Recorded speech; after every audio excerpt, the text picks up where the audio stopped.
Hey guys, today's just going to be a video on a really old laptop I've received quite a while back. I just wanted to do a video on it. I just want to see if I can get it operational. I think I've got another one that I possibly could do a video on, but for now I'll be doing a video on this. So this is a Acer TravelMate 2150. As we can see here, 2350 series. Windows XP certificate of authenticity sticker there. Go ahead and take that because you know it's not like anyone's going to use it. Yeah, it comes with the battery included, but that's about it. It's got no RAM, no hard drive, and no disk drive, so I'll have to get an OS up and running on this. Just see if I can. I don't even know if it's working. Just getting it operational would be a start. Let's see if we can get the battery out. We can have a look at the specs on this. So it's a 2150 milliamp hour, 14.8 volts, Li-on battery. It's fairly light. I'll let wait for a battery. It goes in that way, close it like that. So currently no RAM in the bays. There's two of them. I'm not sure what size it supports, but I'll dig around see if we've got any chips. Hard drive bay is in here. It came with a charger as well. Hard drive bay is here. DVD drive bay at the front. As you can see from the state of the side there, this thing's not in the best of nick. Let me show you the underside of the cover. Yeah, as you can see, several keys are missing.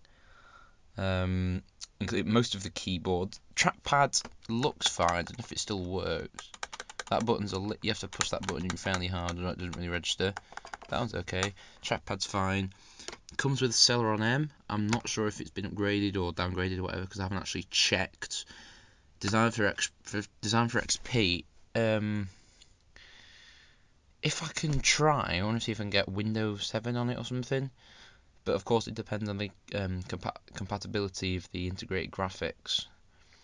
Because I'm not too sure with these things if they have the old graphics media accelerators in them, or whether they have the 82. I think it's the 8281 series or something like that, the 8200 series. And if they have those, normally they're not supported by 7. I don't really want to run XP, because obviously it's what 16 years old, coming to 7. Yeah, 16 years old this month actually, I think. I want to see if Windows 7 doesn't run, then put a version of Linux on, preferably something like Lubuntu or LXLE, I think it's called, or something similar. Really light, because this thing with a single core Celeron is going to run like dog arse on anything pretty much nowadays. Well, I don't know, some versions of Linux will be okay on it, but it's not really valid as a good system anymore. So yeah, I'll dig around in my parts bin, see what I can find for this, see if we can actually get it working at all.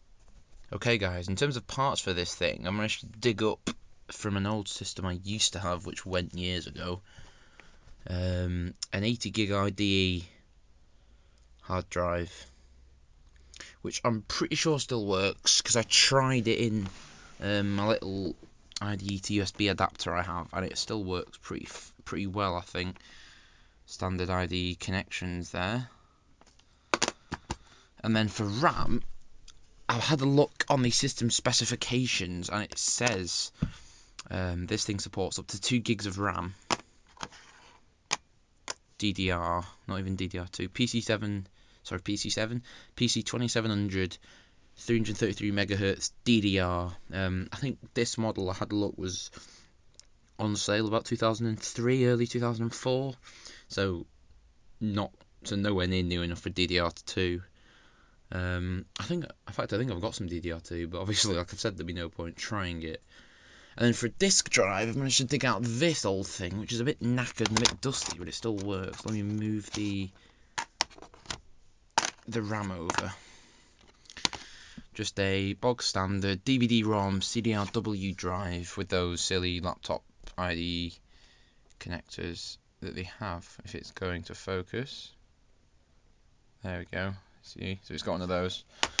Manufacturing date, it says on it somewhere, May the 20th, 2005. I'm not sure if this still works either, although I'm pretty sure that the hard drive and the RAM both work. I'm not sure if this does. Okay, so the RAM is now installed. I've lost the I don't know, lost it. Didn't think it ever came with a cover for the RAM, because whoever had obviously had the system previously, I got given this for free, I might add. But whoever had the system previously must have, been under pretty severe use, because most of the screws out of here are gone. Most of the covers are gone, and so the hard drive bit, and the hard drive's now in there.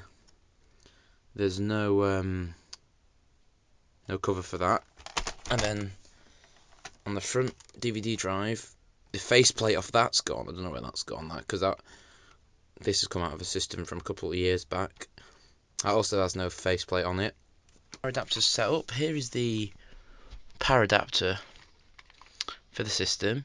Delta Electronics, can't say I've heard of them, but I think it's the original power supply, so it shouldn't really be an issue. 3.42 amps, 19 volts. So yeah, that's about it. It's the charger, really. Not really much else you can say other than, ooh, that sounds dodgy, but it's fine. We'll work with it. If it blows up, then it's my fault. I'll plug it in down the side here. Ooh, mini light. So it is charging. This is a start. I guess we'll go for a maiden try here. See what happens. I have no idea if this will work. Let's give it a go. Ooh. Ooh, screen's coming on. Lovely. Acer. Is it F2? Right. I just assumed it'd be F2 as it normally is. God, that is impressive. Look at that. Time and date. Spot on. You would not expect that. For something that's this old, you would not expect the time and date. That CMOS battery must be in pretty good shape. Blimey, I don't imagine it would have been changed. I don't think the previous owner of this would have known how to. But this is a Celeron M, as I've previously stated. 1.4 gigahertz single core, so this thing will be pretty slow. It does indeed support and recognise the full 2 gigs of RAM. In terms of everything else, as I've said, it's the TravelMate 2350. Hard to drive model name. It's a Hitachi Travel Star. You can tell it's IDE by the fact it says AT. If it was SATA, I believe it would be ST. And then the Atapi CD drive is a QSI, which I can't say I've heard of. I'm not sure if that's the same as QSI Logic, or they've just made them up in my head. I'm not even sure. Arrow key is one of the few keys that still work on this. If we go over to the next column, enter, you just have to push in. That's just legacy USB, nothing much else on here really. Boot device. No operating system on this, so there's no point even trying to boot. So what I'm going to do is burn a CD, because I'm not sure this thing supports USB booting.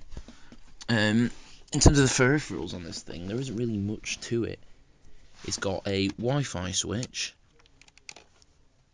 which is pointless because I don't think this thing has a Wi-Fi card. Two input and output ports for audio. The input port for the microphone there is a bit sunk into the side. That's a minor issue. I'm sure it still works if you can fiddle the port. PCMCIA expansion slot with the without the generic faceplate thing. That looks to me like a slot for maybe FireWire or something. They didn't include it. USB on the back.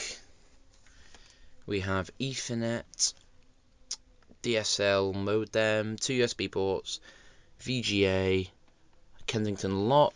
Looks like there was a port there for parallel, hence by the printer logo, but obviously they didn't put it in because there's just fascia. And then on the other side, that's an issue. That thing just came out. On the other side we have speaker. There's a speaker on the other side as well. Speaker, hard drive, charging port. So that's that done. We know it works at least, which is very impressive. Don't know how long the battery must be pretty dead in this. Actually, we'll give it a try. What we'll do is we'll unplug it. A good way to test with an old laptop if the system battery is dead. Normally, if you just take the plug out, if the battery is dead to the point that it can no longer hold a charge, it will just die of its own accord. But we'll see here. No, surprisingly, the battery holds some form of charge. I don't know how long it would last for if it were to be fully charged, but it seems to me, other than the slightly scrappy exterior, looks like I don't know what's happened there. Other than the slightly scrappy exterior, this thing surprisingly seems to be working fairly well. So yeah, I'll get a CD, I don't know what for yet, probably out of Ubuntu or LXLE, and we'll get an operating system installed on this thing. Ooh, he's shouting at me. Probably means low battery. Just plug it back in, it doesn't die. Right, let's go. We'll get operating system installed on this thing. Okay, so we're going to press F2 to get into the system setup. Right, let's see if I can get this. I'm pretty hopeful that we can actually get this working, to be honest. I mean, it's not really useful for much nowadays, but it'd still be nice to, sort of see it working. Plonk that in there. Right, you can hear it seeking. It's a good start. It's making noise. Boot device. First boot device. CD, please. Okay, so CD, then network, and floppy. Actually, CD, then hard drive, then floppy. So we've done that. Is it not going to do it? Okay. Exit. Exit saving changes. Good, right. Let's see this thing boot into the Ubuntu setup, hopefully. If things go to plan, the drive works. Right, English, please, sir. We'll try it without installing. Of course, this thing will take ages to boot from the CD, so I shall get back when it is done.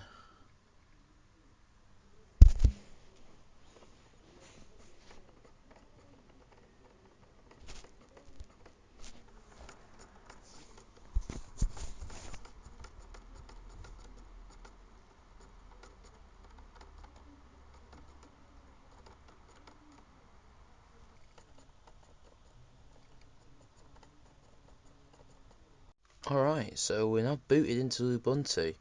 So let's have a look at certain aspects of the operating system.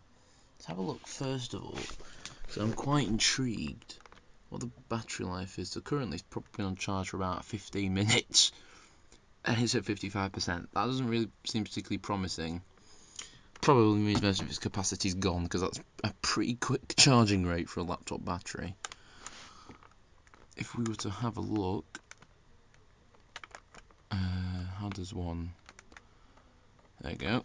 So as we can see, oh yeah, 3.1 watt hours, 9% of its rated capacity. Yeah, I don't think this thing would last very long if you unplugged it. Probably about 20 minutes at most, maybe. Not great. But I'm surprised it's still got any charge in it at all, to be honest with you. 3.1 watt hours, good grief. So that's that. Let's have a look, see if we can do like a system sort of management thing. Well, task manager we can have a look at. We can see if we go to here, it's using 150 meg of 2 gig and 1% of the CPU, which is pretty impressive considering that CPU is a Celeron M, single core, and it's only using 150 megs of RAM. So this thing, realistically, it runs surprisingly very, very quickly on a system as old as this. I'd be surprised. And remember, it's running off the CD drive. Installed it to the hard drive, it'd be even quicker. But I'm just surprised at how well this thing's running, to be honest with you. Yeah. The only problem is though, it's got no Wi-Fi, which means you would have to use Ethernet on this. But other than that, or install a Wi-Fi adapter, of course. But other than that, this system seems to be working pretty well. I'm surprised it was even going to work at all. I thought it'd just be dead. But yeah, this has been a video on the Acer TravelMate 2350 laptop. Hope you guys enjoyed this video, and I'd like to apologise again for lack of content. My YouTube channel is, I think, becoming a bit of a chore now. Not in terms of I don't enjoy doing it, I do, it's just the fact that I don't have enough content to work with at the moment. My imagination's a bit dry. But yeah, thanks for sticking with the channel. If you like this video, remember to like and subscribe, and I'll see you in the next one. I think it'll probably be another laptop video or something of that nature. See you later, guys.